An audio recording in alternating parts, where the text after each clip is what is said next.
वृंदावन बिहारी लाल की जय। बोलिए मोर मुकुट बंसी वाले की जय। बोलिए सांवरे सरकार की जय। बोलिए लखदाता की जय। जय जय श्री राधे। जय जय श्री राधे। जय जय श्री राधे। बोलिए वृंदावन बिहारी लाल की जय।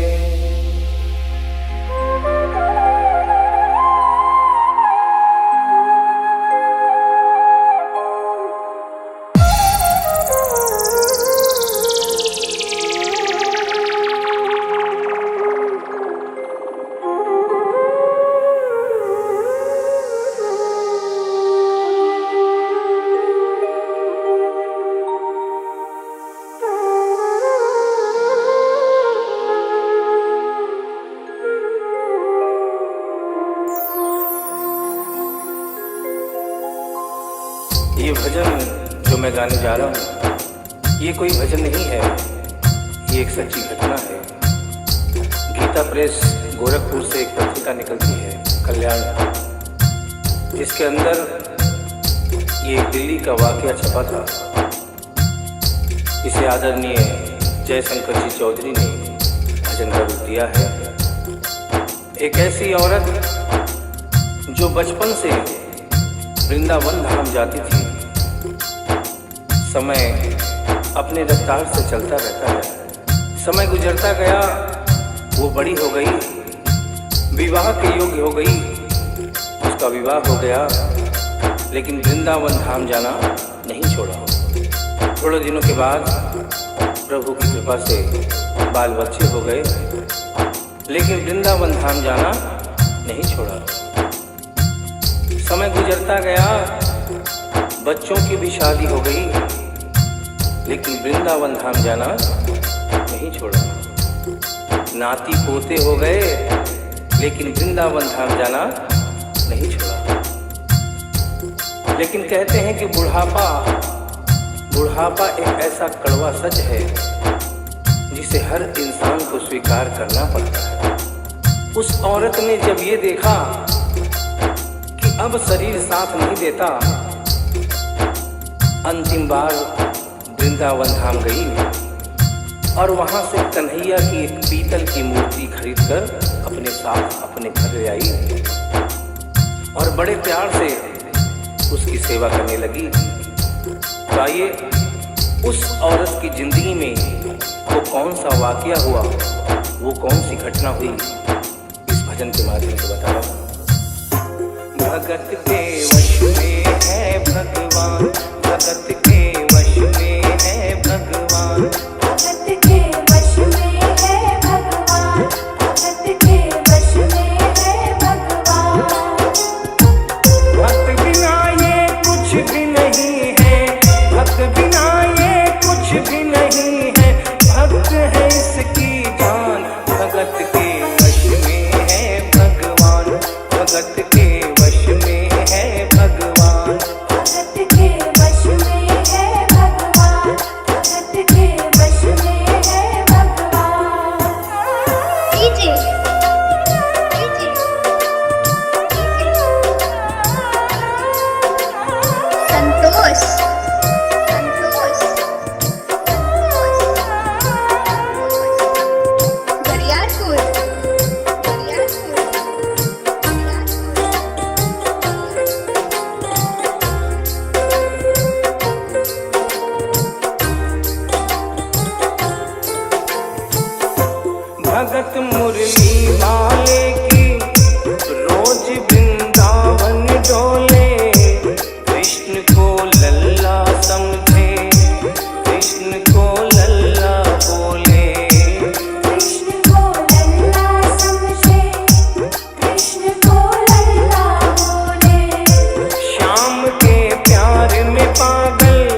से चलता रहता है।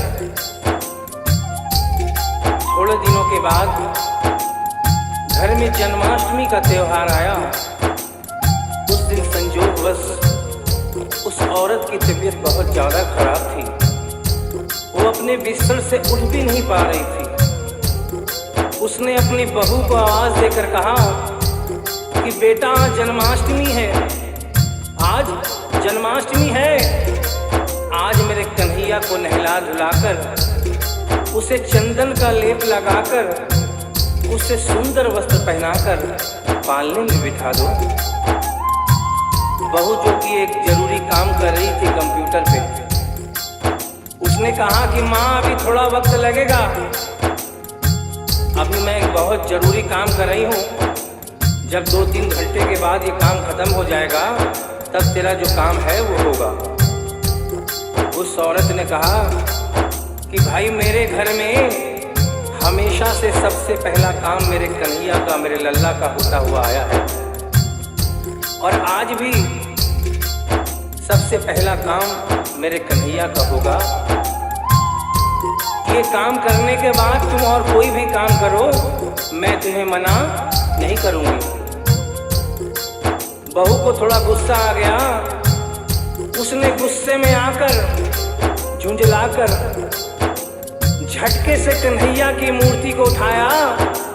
मूर्ति हाथ से गिर गई, और जो ही मूर्ति हाथ से गिरी,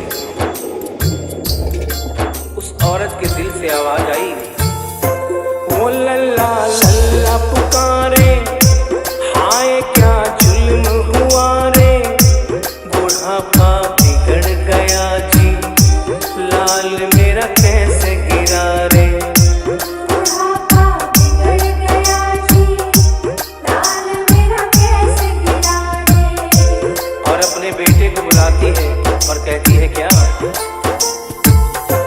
जाओ डॉक्टर को लाओ, लाल का हाल दिखाओ, अगर इसको कुछ हो गया मुझे भी मार गिराओ। अगर इसको कुछ हो गया मुझे भी मार गिराओ।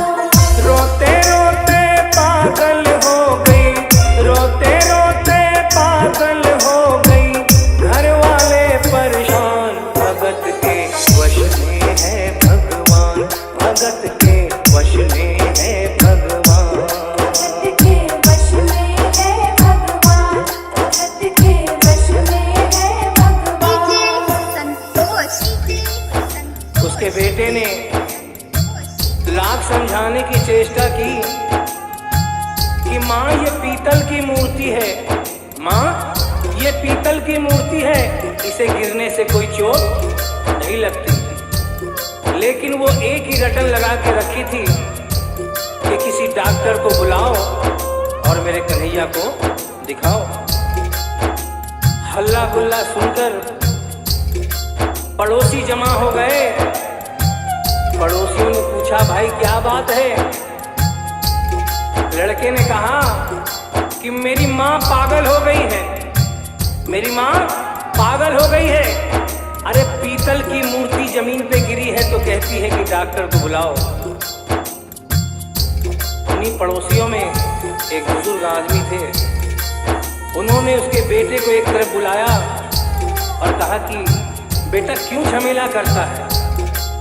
अरे मोहल्ले में इतने सारे डॉक्टर हैं, किसी को बुला के ले आ, वो आके देख लेगा और कह देगा तेरा लल्ला ठीक है, तेरी माँ शांत हो जाएगी। लड़के के भी समझ में बात आ गई। मोहल्ले में गया, बहुत से डॉक्टरों की मिन्नत की, लेकिन कोई भी डॉक्टर ये केस लेने को तैयार नहीं हुआ। बड़े मुश्किल से एक डॉक्टर को राजी किया और कहा कि डॉक्टर साहब मैं आपको दुगनी तिगुनी फीस दूंगा, सिर्फ एक बार मेरे घर चल चलो और मेरी माँ से सिर्फ इतना कह देना कि तेरा लल्ला ठीक है। डॉक्टर भी लालच में आ गया, अपना ब्रीफ केस उठाया और उसके साथ उसके घर चला गया। और क्या हुआ? नबज को टटोल के बोले, ये तेरा लाल सही है, कसम खा कर कहता हूँ कोई तकलीफ नहीं है। वो माथा देख के बोले, ये तेरा लाल सही है, माई चिंता मत करियो कोई तकलीफ नहीं है, माई चिंता मत करियो कोई तकलीफ नहीं है। लेकिन उस बुढ़िया माई को तसल्ली नहीं हुई। उन्होंने कहा, अरे डॉक्टर, ये तू कैसा चेकअप कर रहा है? अरे अपना ब्रीफ केस खोल और उसमें से वो मशीन निकाल जो ऐसे कान में लगा के सीने पे लगा के देखता है ना, उससे मेरे कन्हैया की जांच कर। डॉक्टर बेचारा क्या करता, अपना ब्रीफ केस खोला, अपना आला निकाला, एक सिरा अपने कान पे लगाया और दूसरा सिरा कन्हैया के सीने पे रख दिया। और क्या हुआ? जो ही सीने से लगाया, पसीना जम कर आया, उसने कई बार लगाया और डॉक्टर चकराया, उसने कई बार लगाया और डॉक्टर चकराया। धड़क रहा सीना लल्ला का, धड़क रहा सीना लल्ला का, मूर्ति में थे प्राण, भगत के वश में है भगवान, भगत के वश में है भगवान। भगत के वश में है भगवान, भगत के वश में है भगवान। संतोष बरियारपुर। और डॉक्टर ने जब ये नजारा देखा, उसका माथा घूम गया। इतने दिनों तक जो साइंस की पढ़ाई की थी, वो सारी की सारी धरी रह गई। अपना ब्रीफ केस, अपना आला वहीं छोड़ के जाने लगा। बुढ़िया माई ने आवाज दिया, अरे डॉक्टर, अरे कहाँ जा रहा है? अरे अपना ब्रीफ केस तो लेता जा। तो डॉक्टर ने उस औरत को जवाब दिया, सुनिएगा क्या कहा। देख तेरे लाल की माया, बड़ा घबरा रहा हूँ, जहाँ से तू लल्ला लाई वहीं पे जा रहा हूँ। जहाँ से तू लल्ला लाई वहीं पे जा रहा हूँ। लाल तेरा जुग जुग जिए, बड़ा एहसान किया है, आज से सारा जीवन उसी के नाम किया है। आज से सारा जीवन उसी के नाम किया है। और उस डॉक्टर ने उस बुढ़िया के बेटे को बुलाया और कहा, बनवारी तेरी माँ नहीं पागल, बनवारी तेरी माँ नहीं पागल, पागल सारा जहान, भगत के वश में है भगवान, भगत के वश में है भगवान।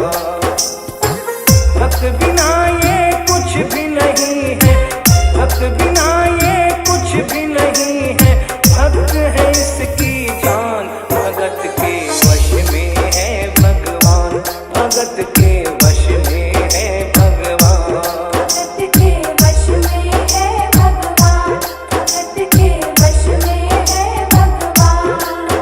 बोली वृंदावन बिहारी लाल की जय, बोलिए मोर मुकुट बंसी वाले